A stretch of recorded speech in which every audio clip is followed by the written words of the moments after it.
If you're like most people, you've probably at one point had the experience of your alarm clock becoming a part of your dream before waking up. Or perhaps had some other sound like the TV you left on before falling asleep influence your dreams. But what would happen if reality influenced your dreams during a nightmare? Well, it would probably only add to the horror. While all of the stories on this list are creepy, some are more unexplainable than others. Here are 5 first-hand stories of people whose nightmares have strangely read into reality. Number 1. I was having a horrifying dream, possibly the most disturbing nightmare of my life. I was in my house, or the closest thing to my house that my dream could produce. Ironically enough, I was in bed in this dream, or at least I can only start remembering past the point of my lying in bed, and all of a sudden, the sound came from downstairs. I walked downstairs in the dark, not turning on any lights, to where I thought the sound was coming from. I was on my middle floor now. The dream was telling me to go downstairs to my laundry room, and so I did. But as I got there, expecting the noise to be louder and closer, it sounded like it was just as far as before. Now I was going upstairs to the kitchen, and it's strange, outside of every window was complete blackness. Not general nighttime darkness. There was nothingness. I think all that existed in this dream was my house. Now my dream started to suggest that the banging sounds were coming from upstairs, so I went back upstairs and was eventually led to the attic door. It was surely beyond that door. I opened it. There was an old woman standing by a bunch of boxes. She was slowly but loudly slamming her hand on one of the boxes, producing an unnatural sound. I tried to quietly step back away from the attic, but the old woman turned around, opened her mouth twice as wide as anyone humanly could, reached out her arms, began to scream, and leaped toward me. That's when I woke up. I thought it was just a horrific dream, but when I heard a bang coming from downstairs, a bang similar to what I heard in my dream, I felt my heart completely drop. On my way downstairs, there was another bang. It was the front door. I got the butcher knife from my knife holder in the kitchen and crouched behind the door. I was waiting for the next time he would pound on the door and I would warn him to go away. I waited for a good minute in silence and finally decided to take a quick look through the window. There was somebody standing in my driveway. I couldn't tell if he was facing me or looking at me or not, but he was surely the one who was pounding on my door at 4 in the morning. He walked away down the sidewalk moments after he must have noticed me. The pounding on my door was the kind of pounding you would expect from someone trying to break in a door, not to get a house owner's attention. I thought it was just crazy and horrifying that the pounding and banging from this potential robber or killer didn't wake me up. Rather, it became the key point to a horrifying dream. Number 2. This one was from an Ask Reddit post. It was a night during the summer 2015. I was high out of my mind after a party. I was fortunate enough to not get caught by my parents as I walked to my room to get straight to bed. I was at the part of my high where I was just exhausted and wanted to get some sleep, and so I fell asleep in probably 10 minutes or less. Have you ever heard about that idea that smoking pot and then going to sleep high alters your dreams or gives you some kind of enhanced dreaming capabilities? Well, after this one, I won't be fighting that theory. I don't remember anything before this dream. It started out with me in the woods in the middle of the night. In real life, you would just be surrounded by trees and the sounds of night critters, nothing special. But being that this was a dream, it was much worse. There were ghostly wind sounds coming from everywhere. Instead of bug noises, there were wolf howls and sounds of footsteps coming from behind me.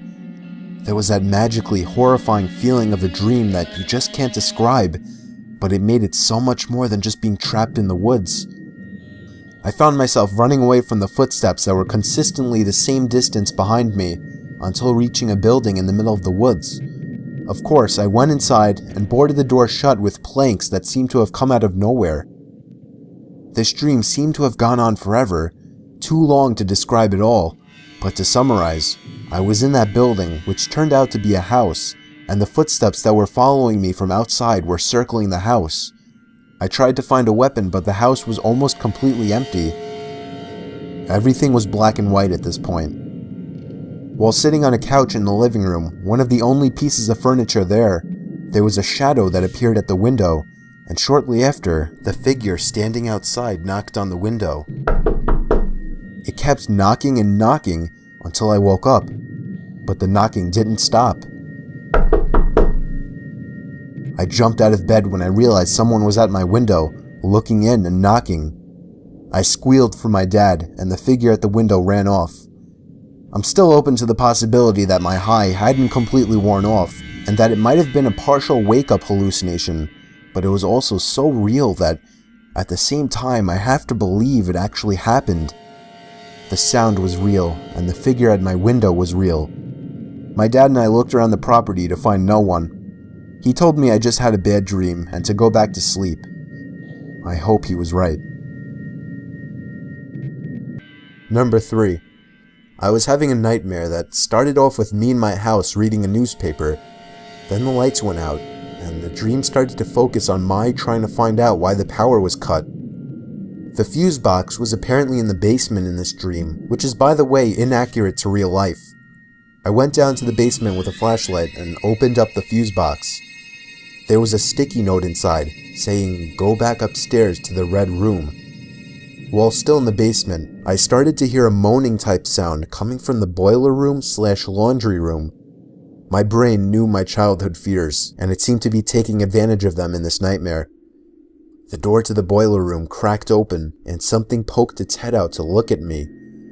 I left the basement after seeing this, following the sticky note's orders.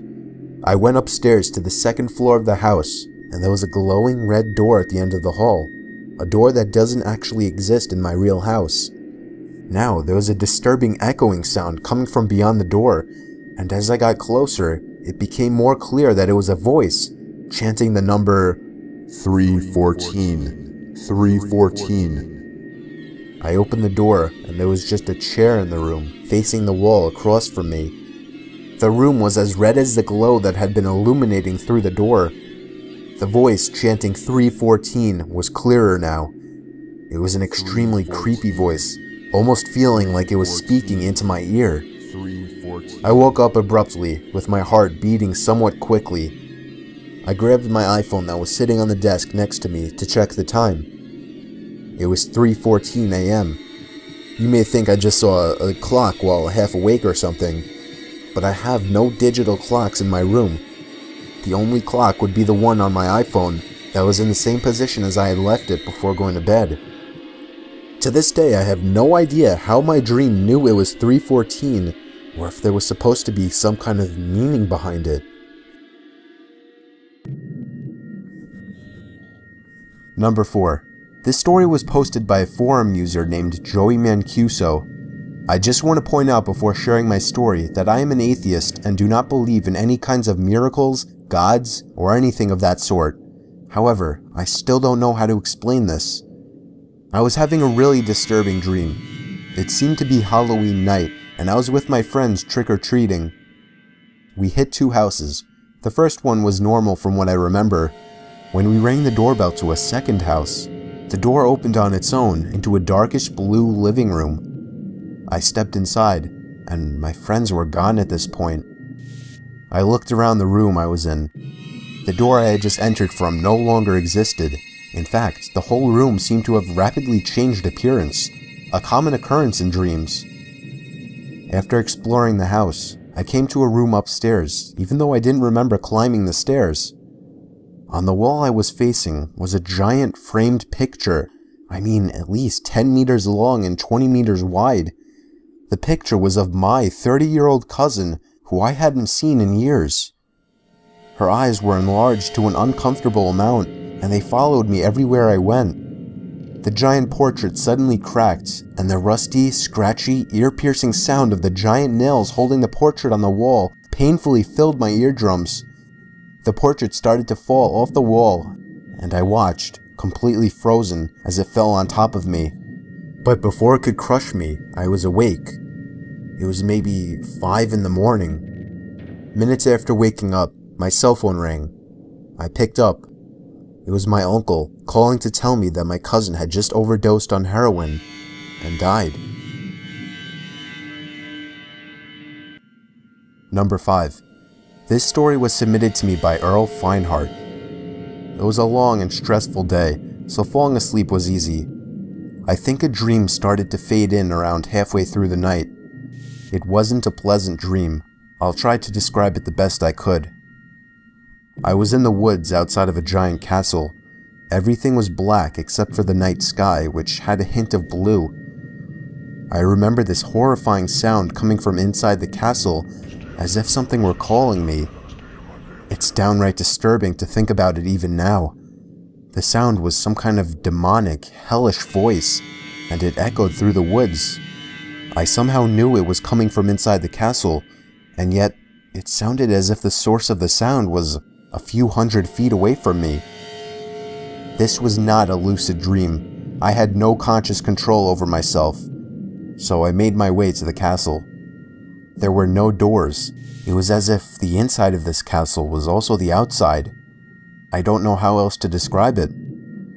The sound of the demonic voice was no doubt getting louder, and as I walked the open corridors of the castle, the halls started to become more narrow, and I felt myself banging into the walls as I dragged myself along. The sounds of the screaming were coming from beyond a door on my left. I entered, and I swear to God, there was nothing but blackness in the room. And yet, I still felt myself moving closer to the sound.